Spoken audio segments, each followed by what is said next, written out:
들을 주님의 이름으로 환영하고 축복합니다. 우리 옆에 계신 분한테 인사하겠습니다. 환영합니다. 축복합니다. 예. 저희가 출애굽기를 살펴보고 있는데 오늘은 드디어 10번째 재앙입니다. 10이라는 수가 완전함을 뜻하는데요. 10가지 재앙이라고 하면 바로와 그 백성들의 완전한 불순종을 이야기합니다. 핑계할 수 없는, 피할 수 없는 하나님의 심판인 것이죠. 왜요? 10번이나 하나님께서 경고하고 또 돌아서기를 바랬지만 돌이키지 않았다라는 것입니다. 또 10가지 재앙은 애굽의 모든 우상을 파하시는 하나님의 그 거룩한 성전이셨습니다. 오늘 말씀 12절에 보면 애굽의 모든 신을 내가 심판하리라 나는 여호와라 라고 말씀하고 계십니다. 애굽에는 뱀의 신도 있고 개구리 신도 있고 또 나일강을 지키는 신들도 있는데 그 모든 것들을 다 파하시는 거예요. 어떤 작가가 말하기를 사람들이 하나님을 믿지 않으면 아무것도 믿지 않는 것이 아니라 아무 것이나 믿는다라고 말했어요. 그럴듯하지 않습니까? 하나님을 믿지 않으면 무신론자가 되는 게 아니에요. 아무거나 믿는다는 거죠. 그러니까 하나님을 믿지 않는 나라들 보면 우상들이 그냥 하나만 있는 게 아니죠. 여러 가지가 있어요. 우리 안에도 돌부처 하나만 믿는 것이 아니라 불안하니까 이것저것 더 붙잡는 것들이 생기는데 하나님께서 이 애굽 땅에 있는 그 모든 우상들을 다 깨뜨리시더라는 것이죠. 그것을 애굽 사람들에게 보이시고 또 이스라엘 백성들에게 보이시고 우리가 지난주 본문에 살펴본 것처럼 천하 만민이 하나님이 누구이신지 하나님의 이름을 알게 하시기 위해서 지금 이 과정들을 하나님께서 기다리시면서 진행해 오고 계시다는 것이죠. 그래서 이 모든 과정의 절정이 이제 바로 10번째 재앙입니다. 출애굽기 11장 1절에 보면 이렇게 말씀합니다. 여호와께서 모세에게 이르시기를 내가 이제 한 가지 재앙을 바로와 애굽에 내린 후에야 그가 너희를 여기서 내보내리라. 그가 너희를 내보낼 때에는 여기서 반드시 다 쫓아내리니 라고 말씀하고 있어요. 이 표현을 보면 하나님께서 이제 그동안 참고 기다리셨던 그 재앙, 그 한 가지 재앙 이제 내리실 것이다 라는 표현처럼 들립니다. 왜 그랬습니까? 하나님께서 모세를 불러서 사명을 주실 때 이러이러한 기적을 행하라고 말씀하셨지만 바로가 쉽게 이스라엘 백성들을 보낼 것이다, 안 보낼 것이다? 안 보낼 것이다. 나중에 강한 손으로 그를 치고 나서야 보낼 것이다 라고 이미 하나님께서 말씀하셨어요. 하나님께서 말씀하셨던 그 한 가지 재앙을 이제 행할 때가 되었다라는 것이죠. 그것이 10번째 장자의 죽음입니다. 이것이 애굽 사람들에게는 이제 마지막 재앙, 마지막 심판이 되는 것이고 이스라엘 백성들에게는 해방되며 새로운 시작이 되는 기적이라고 할 수 있겠습니다. 그래서 하나님께서는 심판에 대해서 먼저 말씀하시는 것이 아니라 이스라엘 백성들에게 유월절 예식에 대해서 심판을 피하는 예식에 대해서 먼저 알려주고 계십니다. 그리고 유월절이라는 것을 이제 제정하시는 것이죠. 1절에 보시면 모세와 아론을 불러서 이 유월절 예식에 대해서 이제 알려주십니다. 그 달을 모든 달의 시작, 그러니까 새해 첫 달로 삼으라 라고 말씀하고 있고요. 어린 양이나 염소를 취하되 태어난 지 1년 된 수컷으로 흠없는 것을 취하되 가족의 숫자에 맞춰서 취하라고 말씀하고 있어요. 가족이 다 먹을 수 있을 정도가 될 때 한 마리를 취하는데 만약에 가족이 너무 적으면 이웃과 함께 숫자를 맞춰서 그 양을 취하라고 말하죠. 그리고 나흘 동안 그것을 잘 간직하고 있다가 열 나흘째 14일 되는 저녁에 양을 잡아서 그 피는 문 설주와 문 임방에 바르고 그 밤에 쓴나물과 무교병을 곁들여서 그 고기를 먹는데 구워서 먹고 남기지 말라. 남긴 것은 다 불사르라고 말씀하고 있습니다. 그런데 그냥 먹는 것이 아니라 어떻게 해요? 허리에다 띠를 띠고 발에 신을 신고 지팡이를 짚고 그리고 어떻게 해요? 급하게 먹어라 라고 말씀하고 있어요. 양고기를 이게 구워서 먹으라고 말씀하신 것은 이후에 이제 번제로 양을 드리는 것에 대한 예표로서 주셨고 나중에 하나님의 어린 양으로 오실 예수님의 고난을 상징하고 있고 쓴나물을 먹으면서 급하게 지팡이를 짚고 먹는 것은 우리의 고난과 순종의 자세에 대해서 미리 보여주시고 있는 것이라고 할 수 있겠습니다. 어쨌든 이렇게 하고 나면 그 밤에 하나님께서 애굽을 두루 다니면서 사람과 짐승을 막론하고 처음 난 것은 내가 다 치겠다라고 말씀하셨어요. 치겠다. 그런데 한 가지, 그 양의 피가 너희 집에 있으면 너희를 위한 표적이 될 것이다. 내가 그 피를 볼 때에 너희를 넘어갈 것이다 라고 말씀하셨어요. 넘어갈 것이다. 죽음이 너희를 넘어갈 것이다. 그 집집마다 넘어갈 것이다 라고 말씀하셨죠. 그리고 너희는 이 날을 기념하여 여호와의 절기를 삼아서 영원한 규례로 삼아 대대로 지킬 것이다 라고 말씀하셨습니다. 그 말씀대로 29절 이하에 보면 정말로 그 밤에 어떻게 됐습니까? 애굽 왕의 장자로부터 감옥에 있는 사람의 큰아들까지, 그리고 동물의 모든 처음 난 것까지 다 그 밤에 죽임을 당하게 되었다라는 것이죠. 장자가 죽었으니 어땠을까요? 장자가 30절에 보니까 그때 애굽에 큰 부르짖음이 있었더다라고 말하고 있습니다. 큰 부르짖음. 아마도 통곡함이 있었던 것 같고 죽임을 당하지 않은 집이 하나도 없었다라고 말하고 있어요. 장남이 죽었어요. 장남이. 아들 중에 한 명 죽은 것이 아니라 사실은 장남이라는 것은 그 가정을 대표하는 것입니다. 오늘날 장남이 별로 인기가 없어요. 장남은. 옛날만 해도 재산 상속에 있어서 장남이 거의 다 가져가는 경우가 있었고, 이 이스라엘과 중동 지방은 어떻습니까? 장남이 곧 족장이 되고, 족장의 말은 무엇이에요? 법이에요, 법. 지금도 명예살인이 막 있는 것처럼 족장 내에서는 족장 말이 법입니다. 장남이 그런 존재였어요. 대표하는 존재였습니다. 그러니까 장남을 심판하셨다라는 것은 그 가정과 그 전체를 심판하신 것이죠. 그래서 33절에 보면 이 애굽 사람들의 충격이 어땠는가? 우리가 다 죽은 자가 되었도다라고 말하고 있어요. 죽은 자가 되었도다. 죽은 자가 되었도다. 큰 슬픔과 절망에 빠지게 된 것이죠. 그리고 이 장자의 죽음 이후에 보면 애굽 사람들이 오히려 이스라엘 백성들을 재촉해서 어떻게 해요? 제발 좀 나가주세요 라고 말을 하게 되는 것이죠. 처음에 출애굽기 1장에서 애굽 왕 바로가 이스라엘 백성들을 그렇게 학대하고 괴롭혔던 이유는 무엇인가요? 나갈까 봐. 나가서 이방 백성들하고 같이 힘을 합쳐서 쳐들어올까 봐 걱정이었는데 이제는 제발 나가주세요 라고 말하는 처지가 되었다라는 것이죠. 그리고 11장에서 하나님께서 예언하신 대로 이스라엘 백성들이 그냥 나가는 것이 아니라 어떻게 해요? 출애굽기 3장에서도 말씀했는데 그냥 나가는 것이 아니라 애굽 사람들에게 은혜를 입게 하겠다라고 말씀하셨던 것이 이루어져서 애굽 사람들에게 구했더니 은금 패물과 의복을 주었더라라고 말하고 있어요. 이게 어떠한 과정으로 줬는지는 이제 학자들도 랍비들도 논란이 되고 있습니다. 그런데 한 가지 분명한 건 뭐예요? 강탈이에요? 은혜를 입은 거예요? 은혜를 입은 거죠. 은혜를 입은 거예요. 심지어는 바로 그 전 재앙이 뭐예요? 암흑 재앙일 때도 이스라엘 백성들이 해코지하거나 그들을 약탈하지 않았고 지금도 강탈한 것이 아니야, 강요한 것이 아니라 은혜를 입었다라고 말하고 있습니다. 그래서 여러 가지 해석이 있지만 뭐냐면 이제 애굽 사람들의 마음은 다 이 피폐할 대로 피폐해졌어요. 그러니까 제발 좀 나가주세요. 그러면서 선물을 주었을 가능성이 있고요. 또 한 가지는 네 번째 재앙부터는 바로의 마음이 좀 변했어요. 그렇죠? 그 제사 드려보자. 근데 멀리 가지 마. 그리고 나를 위해서도 어떻게 해요?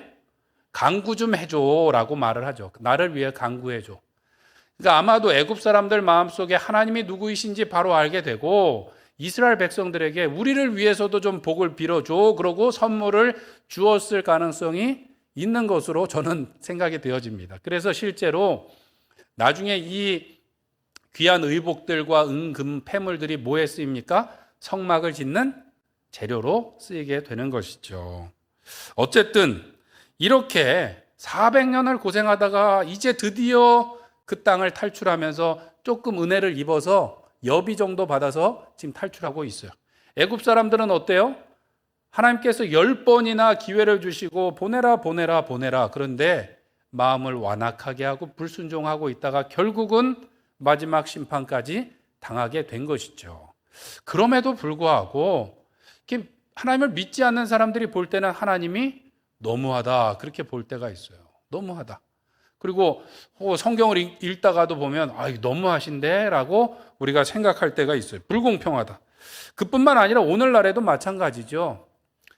사실은 유대인들만 예뻐하신 것이 아니라 유대인들이 가나안에 들어갔을 때 하나님께서 너희들도 범죄하면 그 땅이 너희를 어떻게 하리라? 토해낼 것이다 라고 말씀하셨어요. 결국 불순종하다 심판받고 이스라엘 백성들은 몇 년 동안 떠돌이 생활했나요? 2000년 동안 거의 떠돌이 생활하다가 지금 이제 이스라엘 그 땅에 다시 돌아와서 나라를 삼았는데 지금도 사람들이 뭐라 그래요? 유대인들이 너무하다, 불공평하다 라고 말하고 있죠.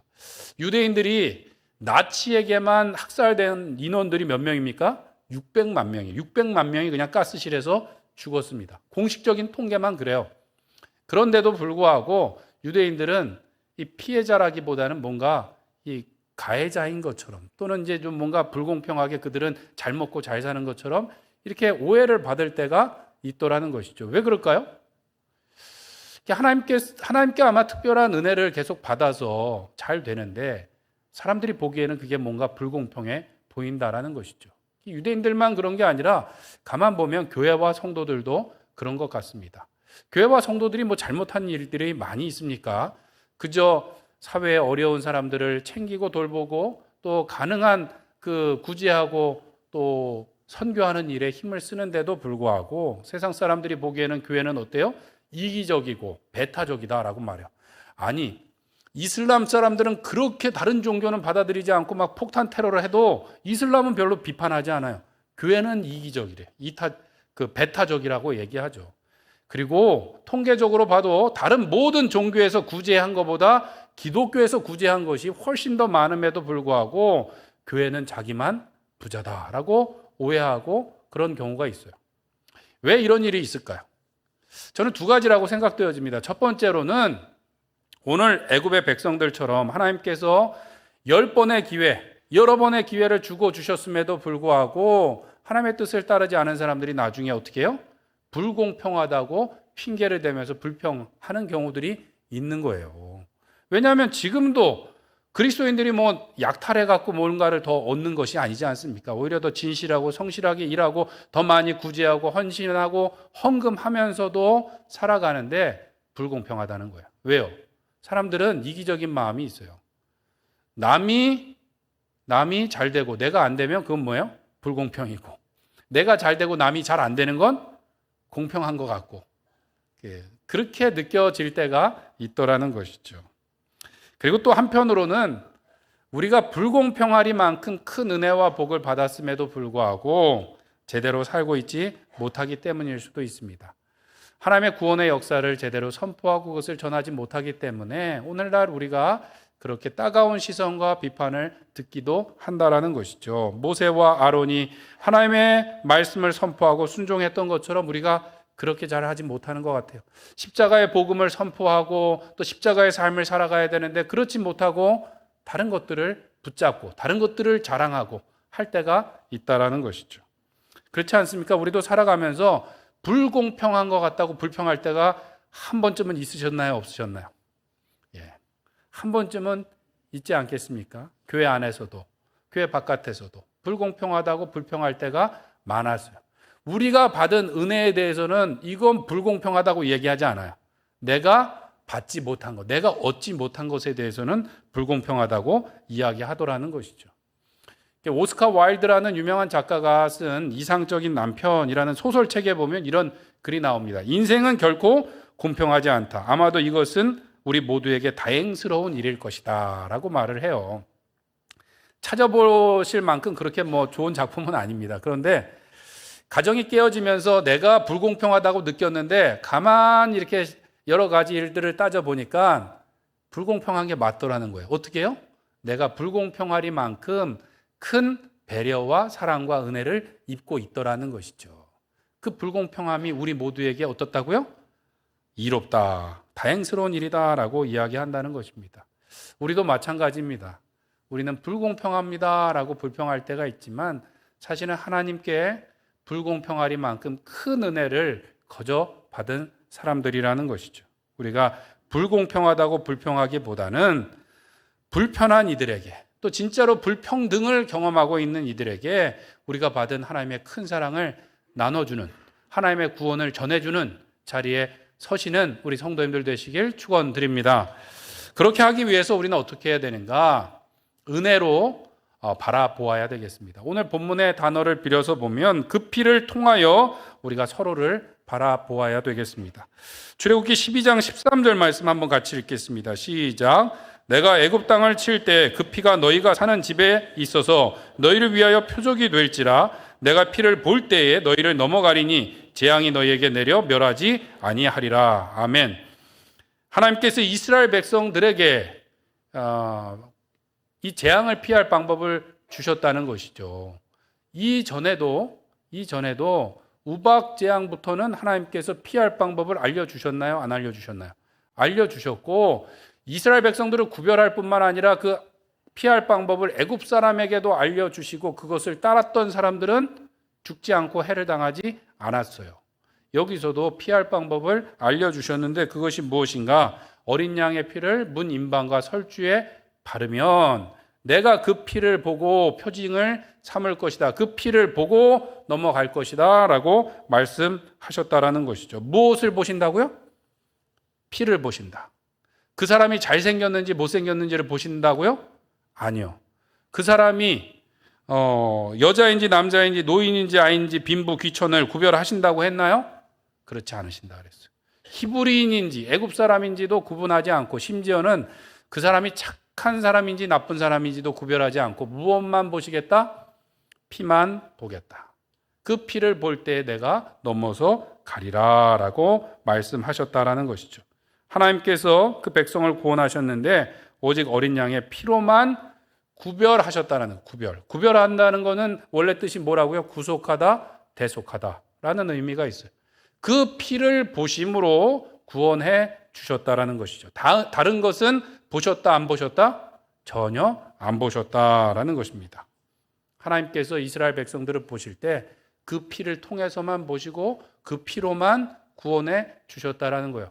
이 뭔가 불편하신 표정이신데 여기 앉아 계신 분들도 다 그렇게 구원받아서 여기 오신 분들입니다. 하나님께서 우리가 좋은 사람인지 나쁜 사람인지 될성푸른 잎인지 아닌지를 보고 구원하신 것이 아니라는 것이죠. 오직 예수 그리스도의 보혈의 공로로 우리가 이 자리에 와 있는 줄 믿습니다. 우리가 다 죄인인데 죄인들 중에 그래도 괜찮은 죄인이어서 여기 와 있다고 생각하십니까? 다른 사람들은 중죄인인데 우리는 잡범들이어서 갱생의 여지가 있어갖고 우리가 여기 앉아 있나요? 그렇지 않죠. 우리는 죄인입니다. 똑같은 죄인이고 사도 바울은 뭐라 그래요? 죄인의 괴수다라고 말을 하고 있더라는 것이죠. 우리는 죄를 짓고 끊임없이 하나님을 거역했지만 하나님께서 우리의 모습이 아니라 예수 그리스도의 피를 보시고 우리를 구원해 주셨다는 것. 심지어는 우리가 구원을 하나님께서 제시하셨을 때 예, 알겠습니다. 구원 그러고 버튼을 눌렀나요? 그것도 우리의 일이 아니었다는 거예요. 그 믿음도 누가 주셨어요? 하나님께서 주셨다라는 것이 우리의 믿음입니다. 우리가 아직 죄인 되었을 때 예수님께서 우리를 위하여 죽으심으로 하나님의 사랑을 어떻게 하셨어요? 확증하셨다라고 말하고 있어요. 우리가 아직 죄인 되었을 때에. 그리고 에베소서 2장 8절 9절에 보면 너희는 그 은혜에 의하여 믿음으로 말미암아 구원을 받았나니 이것은 너희에게서 난 것이 아니요 하나님의 무엇이라? 선물이라. 행위에서 난 것이 아니니 이는 누구든지 무엇하지 못하게 하려 함이라? 자랑하지 못하게 하려 함이라. 구원은 절대적으로 하나님의 은혜의 선물입니다. 우리는 자랑할 것이 하나도 없다라는 것이죠. 자랑할 것은 오직 예수 그리스도의 보혈밖에 없습니다. 자랑이 없다라는 것은 어떠한 구별도 없고 차별도 없는 거예요. 하나님께서 우리를 부르실 때 그렇게 부르셨어요. 그렇다면 우리 안에도 구별과 차별이 있을 수 있나요? 없나요? 없지요. 누가 조금 더 괜찮은 죄인인지 우리가 서로 자랑할 일이 없다라는 거예요. 없다라는 거예요. 원래 죽을 수밖에 없었는데 오늘 조금 착한 일 했다고 내가 좀 더 낫다고 자랑할 수 없고 차별할 수 없고 구별할 수 없다라는 것입니다. 그럼에도 불구하고 교회 안에 가끔은 이런 차별과 구별이 있을 때가 있나요? 없나요? 없지만 있는 것 같고 없다고 말은 하지만 있는 것처럼 말을 할 때가 있어요. 있습니다. 뭔가 더 잘 배우고 못 배우고, 뭔가를 더 많이 가지고 못 가지고, 뭔가 더 높은 자리에 있고 아니고에 따라서 우리가 가끔은 구별하거나 또는 차별하거나 할 때가 있다라는 것이죠. 어쩌다가 이제 국회의원이 한 번씩 오시면 다들 이렇게 얼굴이 밝아지고 바빠지십니다. 저도 신기해서 한 번은 만나는데 그냥 신기할 뿐입니다. 제가 그분께 뭔가 전화를 해서 일을 해결할 일은 그건 하나님의 방법이 아닌 거죠. 아닌 거죠. 근데 우리가 그분을 그렇게 반가워하는 것만큼 모든 새신자분들을 반가워해야 되는데 그렇게 잘 안 되더라는 것이죠. 안 되더라는 것이죠. 안 되더라는 것입니다. 교회 안에는 이런저런 차이로 인해서 구분하고 구별할 때가 있다라는 거예요. 교회에 누가 얼마나 오래 다녔는지, 교회에 누가 가족이 많은지 이런 거 은근히 얘기하면서 자랑하려고 할 때가 있다라는 것이죠. 그러나 우리는 모두 다 예수 그리스도의 피로만 구원받고 그 피로 하나님의 자녀가 된 하나님의 가족인 줄 믿습니다.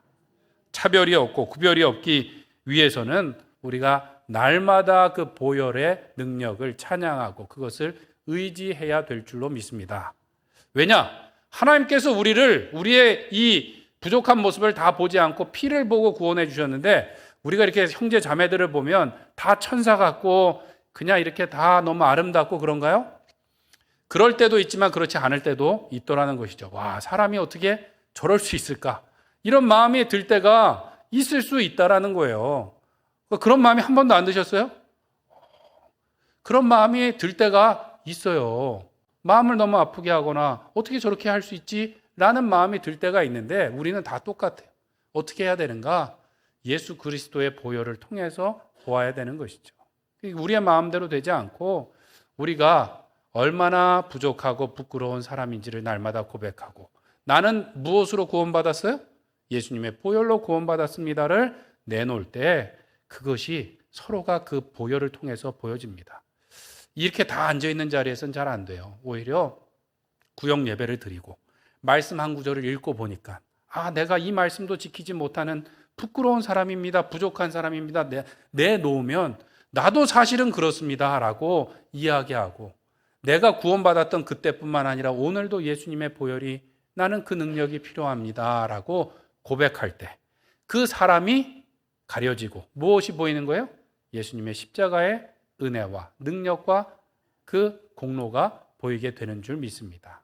바라기는 교회 안에 여러 성도님들이 모여 있고 우리의 눈으로 보면 구별하고 차별하고 때로는 우리의 마음속에 참기 힘든 일들도 있겠지만 예수 그리스도의 보혈로 서로를 바라보며 서로를 사랑하고 아낌으로 한량 없이 주시는 하나님의 은혜가 우리를 통해서 우리의 교회뿐만 아니라 우리의 이웃들 가운데 흘러가게 하는 축복의 통로가 되시길 간절히 축원드립니다. 두 번째로 우리는 공동체 안에서 바라보아야 되겠습니다. 공동체를 섬기며 준비해 가야 되는 거예요. 오늘 3절에 보면 너희는 이스라엘 온 회중에게 말하여 이르라 이달 열흘에 너희 각자가 어린 양을 취할지니 각 가족대로 그 식구를 위하여 어린 양을 취하되 라고 말하고 있어요. 가족대로 유월절을 준비하고 가족이 모자라면 어떻게 해요? 이웃과 함께 숫자를 묶어서 취하고 이웃과 함께 어린 양 하나를 잡았어요. 그럼 어떻게 했을까요? 고기도 나누고 피도 나눠 갖고 서로의 집 문 임방과 설주에 발랐겠죠. 그러면 그 집 안에 있는 사람들은 다 구원을 받게 되었다라는 것입니다. 하나님의 구원이 은혜로 임했는데 무엇을 통해서? 가정을 통해서 또 이웃과 함께 공동체를 통해서 우리에게 임하게 되었다라는 것입니다. 하나님의 구원이 가족을 통해서 공동체를 통해서 오늘날은 무엇을 통해서? 교회를 통해서 하나님께서 역사하시는 줄 믿습니다. 하나님께서 아브라함을 불러서 그 자손들에게 아직 태어나지도 않은 자손들에게 구원을 선포하신 이유는 무엇입니까? 약속을 따라서 육체적인 혈통이 아니라 약속의 말씀을 따라서 그들에게 언약을 주어 구원하셨고 또 오늘 우리가 어린이 세례, 유아 세례를 행했는데 말귀도 못 알아듣는 아이들이 무슨 구원을 받았다고 하겠습니까? 무엇을 따라서? 언약의 약속을 따라서 부모님의 신앙 고백과 하나님께서 반드시 구원하시겠다라는 그 약속을 믿고 우리가 세례를 베풀게 되는 것이죠. 우리도 다 알고 구원 받았습니까? 저도 유아 세례 받았고 나중에 입교했는데 다 알고 세례받은 것이 아니에요. 하나님께서 믿음의 가정 가운데 태어나게 하시고 많은 주일학교 선생님들을 통하여서 주님의 말씀을 들려주시고 그래서 여기까지 오게 되었다라는 것이죠. 가정을 통해서 공동체 교회를 통해서 구원을 이루어 가시더라는 것입니다. 신약에서도 보면 어떻게 됩니까? 고넬료의 가정에 베드로가 방문했을 때 그 온 집안이 세례를 받고 구원을 받았다라는 거예요. 종들과 아이들까지도 세례를 받았고 구원받았고 빌립보 감옥에 바울과 실라가 갇혀 있다가 밤중에 그 간수의 집에 가서 어떻게 해요? 온 집안 사람들이 세례를 받고 구원을 받았다라는 것이죠. 그때 바울이 했던 유명한 말이 무엇입니까? 주 예수를 믿으라 그리하면 너와 내 집이 구원을 받을 것이다 라고 말씀해 주셨다라는 것이죠. 하나님께서는 오늘도 우리의 가족을 통해서 또 우리의 교회를 통해서 역사하시는 줄 믿습니다. 저는 한동안 그게 궁금했어요. 속히 오시리라고 말씀하신 예수님이 왜 빨리 안 오실까? 저는 그게 너무 궁금했는데 한 가지 제 스스로 찾은 답은 이것입니다. 하나님께서는 우리 모두가 구원받길 바라시는데 이 구원이라는 게 보통 어려운 게 아니에요. 인격을 통해서 사랑을 통해서 십자가 헌신을 통해서 전해지는데 가장 그래도 그 할 만한 사람들이 누구예요? 부모죠, 부모. 자녀를 위해서 그래도 끝까지 놓지 않고 구원을 전해줄 사람이 누구입니까? 부모이니까 세대, 부모와 자녀의 관계로 하나님께서 우리를 쭉 보내시느라 시간이 이렇게 오래되었다라고 저는 그렇게 생각을 합니다. 오늘 본문에도 보면 14절에 뭐라고 말씀합니까? 여호와의 절기를 삼아 영원한 규례로 어떻게 지킬지니라? 대대로 지킬지니라. 영원한 규례는 무엇입니까? 우리가 예수 그리스도의 보혈로 구원받았다는 것은 영원한 거예요. 영원한 거. 천국 가서도 예수님의 보혈, 예수님의 이름을 우리가 찬양할 거고 대대로 지킬 건 무엇입니까? 대대로. 구원이 가정을 통하여 공동체 교회를 통하여 임하게 되는데 대를 이어서 그 자녀들에게 열심히 이것을 알려달라고 하나님께서 부탁하셨다라는 것이죠. 그것은 내 집에 있는 자녀들뿐만 아니라 우리 교회 안에 부탁하신 우리의 자녀들을 다니엘처럼 또는 다윗처럼 요셉처럼 에스더처럼 우리가 잘 키워낼 책임이 있는 줄로 믿습니다. 책임이 있는 줄로 믿습니다. 우리 혼자 할 수 있는 것이 아니에요. 옛날에는 결혼도 일찍 하고 아이 낳고도 나서 아이 업고 나서도 교사를 하시고 이런 분들 봉사하시는 분들 많았는데 요새는 결혼도 늦고 아이가 있다 보면 아이들 돌보느라고 교회 봉사하는 것들이 뒤로 밀릴 때가 있는데 우리 산부예배 나오시는 분들 내 아이를 우리 성도님들한테 부탁할 뿐만 아니라 함께 그 아이를 올려드리는데 헌신하며 우리 봉사하는데 자원해 주시기를 부탁드립니다. 주일학교 교사뿐만 아니라 주차 봉사든 방송 봉사든 교회 여러 봉사 부서 가운데 함께함으로 우리에게 부탁하신 자녀들을 주님 앞에 올려드릴 수 있도록 대대로 그 구원이 전달될 수 있도록 함께 힘을 모아 헌신하는 우리 성도님들 되시길 간절히 축원드립니다. 바라기는 우리가 받은 그 큰 구원과 사랑과 은혜가 오직 십자가의 보혈로만 된 것임을 우리가 고백함으로 오늘도 겸손히 하나님 앞에 나아갈 뿐만 아니라 우리 공동체 안에서 우리 가정 안에서 그 구원이 흘러갈 수 있도록 함께 힘을 모아 기도하며 헌신하며 사랑하며 섬김으로 그 말씀을 이루어가는 우리 모든 로뎀교회 성도님들 되시길 축원드립니다. 기도하겠습니다.